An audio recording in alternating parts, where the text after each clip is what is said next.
আসসালামু আলাইকুম ওরহমতুল্লাহি ওবরাকাতু। প্রিয় বন্ধুরা, ইউরোপ ইনফরমেশন বাংলা চ্যানেলের পক্ষ থেকে দেশ এবং দেশের বাইরে, দূরে এবং কাছে যে যেখান থেকে আমাদের নিয়মিত আজকের নতুন আরেকটি ভিডিও দেখছেন, সবাইকে জানাই স্বাগতম। আমি মোহাম্মদ জামাল হোসেন, পোল্যান্ড থেকে আপনাদের জন্য নিয়ে আসলাম নতুন আরেকটি ভিডিও। তো বরাবরের মতো আমরা আপনাদেরকে ভিডিওর মধ্যে কোনো না কোনো নতুন ইনফরমেশন দেওয়ার চেষ্টা করি। তো আমি আগে একটু আপনাদেরকে ক্লিয়ার করে থাকি, সেটি হচ্ছে যে আমি গতকালকে একটি ভিডিও আপলোড করার পরে অনেকে আমাকে মেসেঞ্জারে নক করেছে, হোয়াটসঅ্যাপে নক করেছে, ভাই আমরা কিভাবে যেতে পারি, আমাকে নিতে পারবেন কিনা। বিশেষ করে আমার আশেপাশের লোকজনগুলো আমাকে মেসেজ করেছে, যেহেতু আমি কম্পিউটার রিলেটেড কাজের সাথে দীর্ঘ 10 বছর আমি শিপচারে কাজ করে এসেছি এবং অনেকে আমাকে চিনে শিপচারের, এবং অন্যান্য অনেকেই আমাকে চিনে, যার কারণে অনেকে নক করেছে যে আমি কোনো ফাইল প্রসেসিং করি কিনা বা আমি কোনো লোক আনি কিনা। স্পষ্ট কথা হচ্ছে, আমি কোনো ধরনের দালালও না এবং আমি কোনো ধরনের লোক আনি না, কোনো লোকে আমি পোল্যান্ডে আনি না।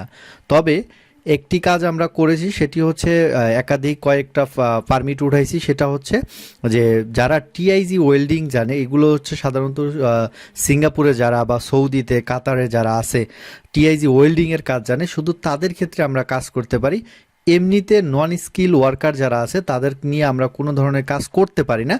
তবে আপনি যদি অন্য কারো কাছ থেকে ওয়ার্ক পারমিট নিয়ে থাকেন, তখন আমরা ওই ওয়ার্ক পারমিট নিলে অ্যাম্বাসির অ্যাপয়েন্টমেন্ট থেকে শুরু করে অ্যাম্বাসিতে ফাইল রেডি করা পর্যন্ত, অ্যাম্বাসিতে ইন্টারভিউ পর্যন্ত কি কি ডকুমেন্ট লাগে A to Z আমরা তৈরি করে থাকি, যেহেতু আমরা এই রিলেটেড পেশার সাথে অনেক দিন যাবৎ জড়িত।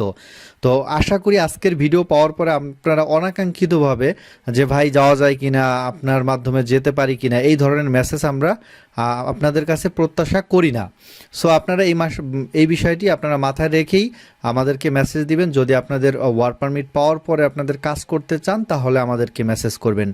দেন এছাড়া আপনার টিআইজি ওয়েল্ডিং ছাড়া আপনারা মেসেজ করবেন না আশা করি।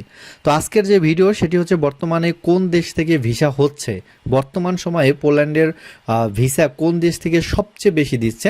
আমরা কিন্তু 2 দিন আগে একটা ভিডিও আপলোড করেছিলাম যে সিঙ্গাপুর থেকে এক ভাই আপনার পোল্যান্ডের ভিসা পেল। সে পুরো সম্পূর্ণ ফাইলটা আমাকে দিয়ে প্রসেস করিয়েছিল, বাট সে এজেন্সির কাছ থেকে আপনার ওয়ার্ক পারমিট নিয়েছিল। সো বর্তমান সময়ে তারও আগে কয়েকদিন আগে অ্যাম্বাসি ফেস করে সিঙ্গাপুর থেকেই কিন্তু পোল্যান্ডের ভিসা পেয়েছে, সেও পেয়েছে। আমি একাধিক কাজ করেছি কয়েকজনের, এর মধ্যে 2-1 হয় নাই, একাধিক মানুষের কাজ করেছি তাদের অনেকেই সাকসেস পেয়েছে, আপনার সিঙ্গাপুর থেকে ভিসা পেয়েছে। তো পোল্যান্ডের বর্তমান সময়ে সবচেয়ে বেশি ভিসা দিচ্ছে সিঙ্গাপুর থেকে, এবং সিঙ্গাপুর থেকে যদি আপনারা ভালো লোকের মাধ্যমে ওয়ার্ক পারমিট নিতে পারেন, আশা করি আপনাদের ভিসা হবে। এবং আজকের ভিডিওটি লং হবে, কেননা আমি কয়েকটা টপিক নিয়ে এখানে আলোচনা করব, এবং আপনারা ধৈর্য সহকারে ভিডিওটি কন্টিনিউ করুন। তারপরে আসি, ইন্ডিয়াতে কেমন ভিসা হচ্ছে। আমাকে প্রশ্ন করেছিল, প্রশ্নের অ্যাগেনিস্টে কথাগুলো আপনাদেরকে বলতেছি। বর্তমান সময় ইন্ডিয়াতে কেমন ভিসা হচ্ছে আমরা দেখেছি জানুয়ারিতে এবং ডিসেম্বরে। আমাদের সাধারণত জানি যারা ডিসেম্বরের মাসে এদেশের ক্রিসমাস অনুষ্ঠান থাকে, এই সময় যারা এম্বাসি ফেস করে তাদের ভিসাগুলো রিজেক্ট করে বেশি। তারপরে এখন বর্তমান সময়ে যে কাজটি করেছে, গত সোমবারে 21 তারিখ যেদিন গেল এই জানুয়ারি মাসের 21 তারিখে, পূর্বে যতগুলো অ্যাপয়েন্টমেন্টের অ্যাপ্লাই করা ছিল, যাদের 1 বছর বা 6 মাস বা 8 মাস বা 9 মাস বা এরকম যাদের ছিল, তাদের প্রত্যেককে পোল্যান্ড অ্যাম্বাসি অ্যাপয়েন্টমেন্ট দিয়ে দিয়েছে। ইন্ডিয়ার যত ছিল সবগুলো তারা ক্লিয়ার করেছে। কেন ক্লিয়ার করেছে দেখেন, অনেকেই কিন্তু পারমিট নিয়ে 1 বছর, 1.5 বছর বা 2 বছর বসে রয়েছে, তখন তারা অ্যাপয়েন্টমেন্ট পাচ্ছে না, খালি ড্র হচ্ছে। তাহলে এই যে পারমিটগুলো আপনার অ্যাপয়েন্টমেন্ট পাচ্ছে না, অনেক সময় লাগতেছে। পরবর্তী সময়ে এখন কিন্তু আবার নতুন পারমিট উঠতেছে, তারাও আপনার ইলেকট্রিক ড্রোতে অ্যাপ্লাই করতেছে। এইরকম করে অনেক জমে গেছে তাদের, এজন্য তারা পূর্বের যতগুলো ছিল সবগুলো ক্লিয়ার করে দিয়েছে। এখন আসি, এই ক্লিয়ার করার মানে যে তারা এটার সাথে দায়বদ্ধ না। তাদের যারা অ্যাম্বাসি ফেস করবে, যাদের ভিসা দেওয়ার তাদের তো ভিসা দিবেই, আর যাদের ভিসা দিবে না তাদেরকে রিজেক্ট করে দিবে। এখানে আমরা আসি আরও কয়েকটা বিষয় নিয়ে আপনাদের সামনে আরও আলোচনা করব। প্রচুর পরিমাণে অ্যাপয়েন্টমেন্ট কিন্তু ইন্ডিয়া অ্যাম্বাসিতে দিয়ে দিয়েছে। এখন ইন্ডিয়ান ভিসা অনেকেই করতে পারতেছে না। আমাকে অনেকেই প্রশ্ন করেছে, ভাই ইন্ডিয়ান ভিসা করা যায় কিনা। ইন্ডিয়ান ভিসা আপনাকে কোনো মাধ্যম ধরে করতে হবে টাকার বিনিময়ে, অথবা আপনার সঠিক অ্যাপয়েন্টমেন্ট থাকলে, আপনি যদি সঠিকভাবে প্রসেসিং করতে পারেন, তাহলে ইন্ডিয়ান ভিসা হয়ে যাবে। তো এরপরে এত অ্যাপয়েন্টমেন্ট দেওয়ার কারণটা এই একটা কারণেই, যে আপনার পিছনের যতগুলো অ্যাপয়েন্টমেন্ট ছিল, যত পারমিট ছিল, তাদের প্রত্যেকের যাদের সময় অনেক বেশি হয়েছে, 8 মাস 9 মাস বা কারো 12 মাস বা 13 মাস হয়েছে, তাদের প্রত্যেককে অ্যাপয়েন্টমেন্ট দিয়েছে। তারা পিছনের বিষয়গুলো তারা ক্লিয়ার করতেছে। এখন সামনে থেকে যেই অ্যাম্বাসিতে অ্যাপয়েন্টমেন্টের জন্য অ্যাপ্লাই করবে, তাদের দ্রুত সময়ের মধ্যে অ্যাপয়েন্টমেন্ট দেওয়া হবে। এটার জন্য হচ্ছে পূর্বেরগুলো আপনাকে ক্লিয়ার করে দিয়েছে। এবং অ্যাম্বাসিতে যখনই আপনি ফাইল জমা করবেন, এর মধ্যে হচ্ছে আপনাকে দেখে দেখে পারমিট, যারা অনেকে 23 সালে পারমিট উঠিয়েছে, কেউ 24 সালে পারমিট উঠিয়েছে, কেউ 25 সালে পারমিট উঠিয়েছে, তো অনেকেই পারমিট উঠিয়েছে। এই পারমিটগুলো হচ্ছে আপনার যাদের ভিসা দেওয়ার তাদের ভিসা দিবে, বাকিগুলো রিজেক্ট করে দিবে। এখন এতগুলো মানুষকে অ্যাপয়েন্টমেন্ট দেওয়ার পরে আমি বলেছিলাম গত ভিডিওতে 100, কিন্তু 100 না, এই ভিডিওতে আমরা আপনাদেরকে ক্লিয়ার করি প্রায় 3 থেকে 400-র উপরে অ্যাপয়েন্টমেন্ট দিয়েছে আপনার ফেব্রুয়ারির মাসের। কারো 9 তারিখ, কারো 10 তারিখ, কারো 12 তারিখ, এরকমভাবে পর্যায়ক্রমে অ্যাপয়েন্টমেন্ট দিয়েছে।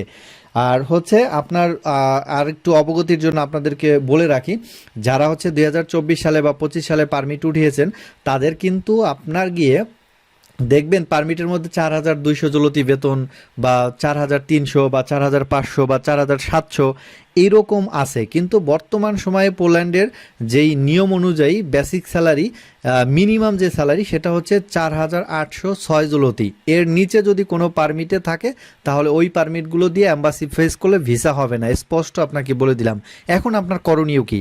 এখন হচ্ছে আপনার করণীয়, আপনি যে কোম্পানি থেকে ওয়ার্ক পারমিট নিয়েছেন তাদের কাছ থেকে কন্ট্যাক্ট, কাজের একটা কন্ট্যাক্ট থাকে, ম্যান্ডেটরি অফ কন্ট্যাক্ট। এই কন্ট্যাক্টের মধ্যে স্পষ্টভাবে লিখে নেবেন যে আপনার পার ঘন্টা 31 টাকা 50 পয়সা বা 30 পয়সা।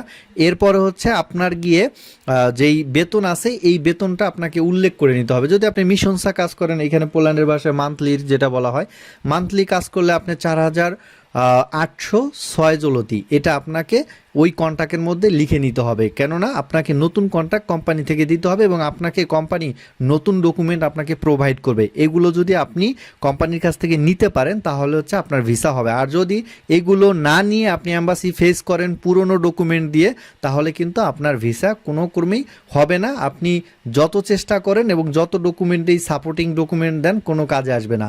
এই বিষয়টা আপনাকে অবশ্যই কিন্তু মাথায় রেখে তারপরে অ্যাম্বাসি ফেস করতে হবে। এখন অনেক কিন্তু বাংলাদেশে যারা আছে, তারা প্রত্যেকে অ্যাপয়েন্টমেন্ট পেয়ে গেছে অনেকে। তো অ্যাপয়েন্টমেন্ট পেয়ে গেছেন বিদায় যে আপনারা হচ্ছে আপনাদের ভিসা হবে এমন কোনো বিষয় না। আপনাদের সঠিক প্রপারলি ওয়েতে আগাতে হবে, তাহলে ভিসা হবে। কেননা আমরা পূর্বেই আমাদের অভিজ্ঞতা রয়েছে, আমি অনেকের ফাইল রেডি করেছি এবং আমাদের সাকসেসের গল্পও আছে, যে আমরা অনেকের ভিসাও হয়েছে আমাদের মাধ্যমে, যে আমরা তাদের ফাইলগুলো রেডি করেছি, অন্য অন্য এজেন্সির কাছ থেকে পারমিট নিয়েছে বা আত্মীয় স্বজনের কাছ থেকে পারমিট নিয়েছে। ইন্ডিয়াতে যারা যাবেন, তারা অবশ্যই আপনারা মাথায় রেখে যে ডকুমেন্টগুলো প্রপারলি সাজাতে হবে এবং প্রপারলি গাইডলাইন যদি আপনি না পান, তাহলে কিন্তু আপনার ভিসা হবে না। এবং এখানে কিন্তু রিজেকশনের সংখ্যা সবচেয়ে বেশি থাকবে। আপনারা যারা ফেব্রুয়ারি মাসে অ্যাম্বাসি ফেস করবেন, তাদের আবার মার্চে গিয়ে আমি আপডেট দেবো ইনশাল্লাহ। আজকের ভিডিও আমরা অনেক বিষয় নিয়ে আলোচনা করলাম, এজন্য অনেক বড় ভিডিও হয়ে গেছে। আজকের ভিডিও এখানেই শেষ করছি। আল্লাহ হাফেজ, আসসালামু আলাইকুম ওয়া রাহমাতুল্লাহি ওয়া বারাকাতুহু।